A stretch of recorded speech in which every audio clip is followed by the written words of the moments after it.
Pembahasan tentang SWOT. Bismillahirrahmanirrahim. Assalamualaikum warahmatullahi wabarakatuh. Waalaikumsalam warahmatullahi wabarakatuh. Alhamdulillah hari ini kelas SAA bisa bermuajahah bersilaturahmi di rumah Bu Heni dalam rangka diskusi kecil dengan judul SWOT analisis ya. Nanti mudah-mudahan bisa diskusi, bisa bermanfaat bagi kelas kalian juga bagi kelas yang lain. Sebelum diskusi dimulai dari ini laki-laki adalah pemimpin ya, jadi sebutkan nama. Saya Ahmad Nasir Hasbullah. Saya Alfian Firnanda. Nama saya Anissa Fitri. Nama saya Arin Dustianti. Nama saya Aimatul Azizah. Nama saya Diananda Putri. Nama saya Dewi Almunawaroh. Nah itu ya, ini pasukan dari kelas SAA ya. Oke anak-anak, kita mulai, terserah dari mana dan dari apa. Anak-anak akan berbicara tentang SWOT, saya mengamati saja. Oke silakan. SWOT adalah suatu pengertian terkait teknik perencanaan strategi untuk bisnis atau suatu proyek. Tetapi bukan hanya untuk bisnis atau suatu proyek, SWOT bisa digunakan untuk berbagai macam pertimbangan di hidup kita. Misalnya pasangan hidup,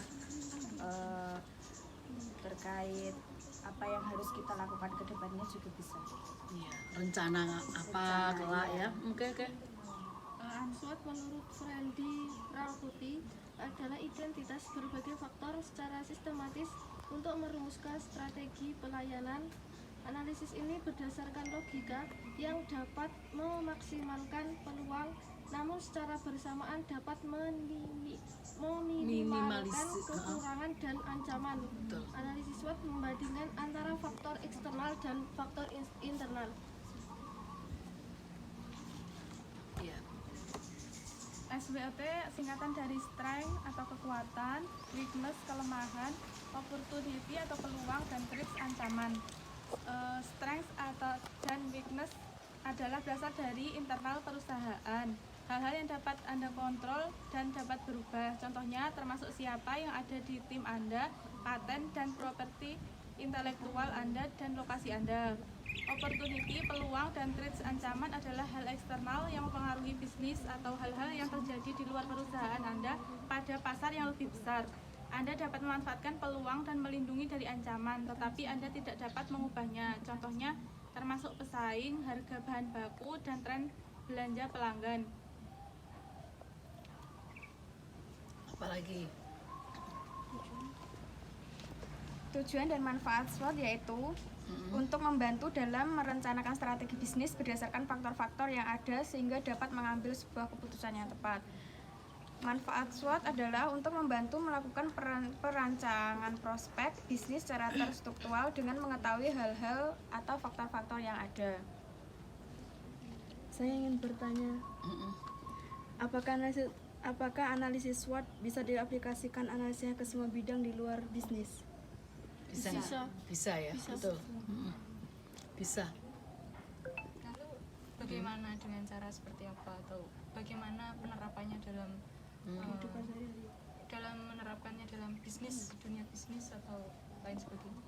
Dalam dunia bisnis itu ya yang pertama kita harus memikirkan kekuatan apa yang ada dalam S-nya itu strength, kekuatan.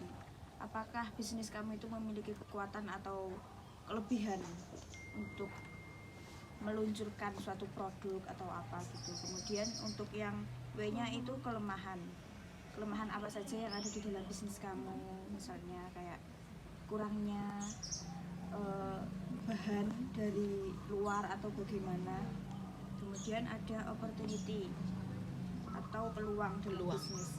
Apakah pasaran kamu bisa menjangkau ke luar negeri atau ke mancanegara yang lain. Kemudian ada ancaman. Ancamannya apakah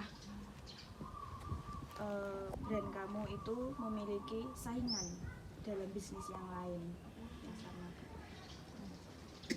Lalu contoh untuk SWOT itu apa? Misal contoh bisnisnya itu apa? Seperti apa?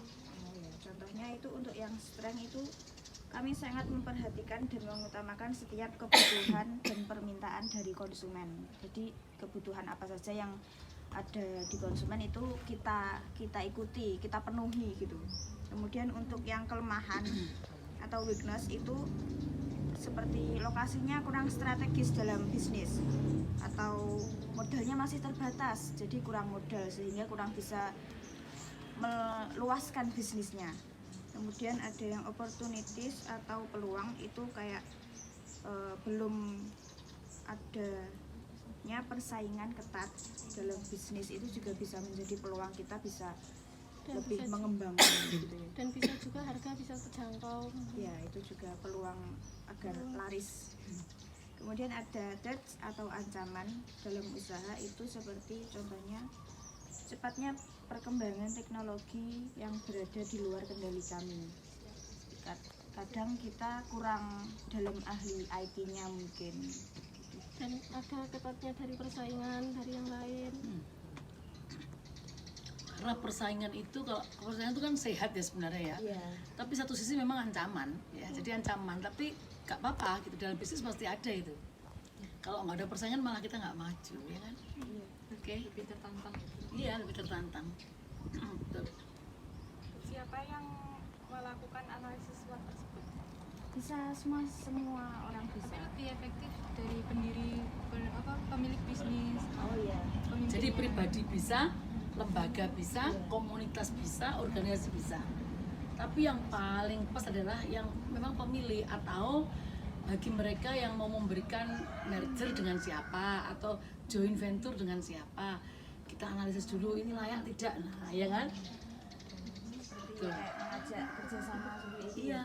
Apakah kita layak ikut kerjasama dengan mereka? Kita SWOT Atau dulu. mereka juga layak untuk kita, untung ruginya gabung gitu. Nah ya, Ancaman dan kelemahan itu kelemahan betul. ditambah, kemudian kekuatan dan, Dan peluang, peluang. itu juga ditambah, Mhm. kemudian peluang dan ancamannya dikurangi. Dikurangi oleh weakness sama trait ya. Iya.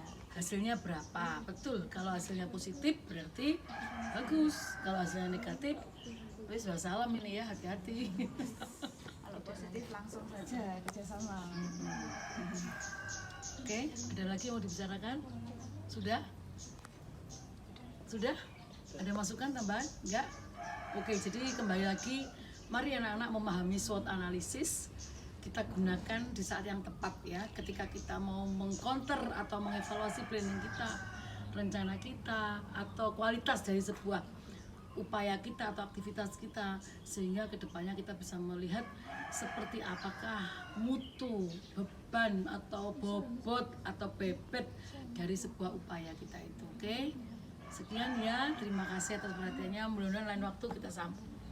Terima kasih. Assalamualaikum warahmatullahi wabarakatuh. Waalaikumsalam.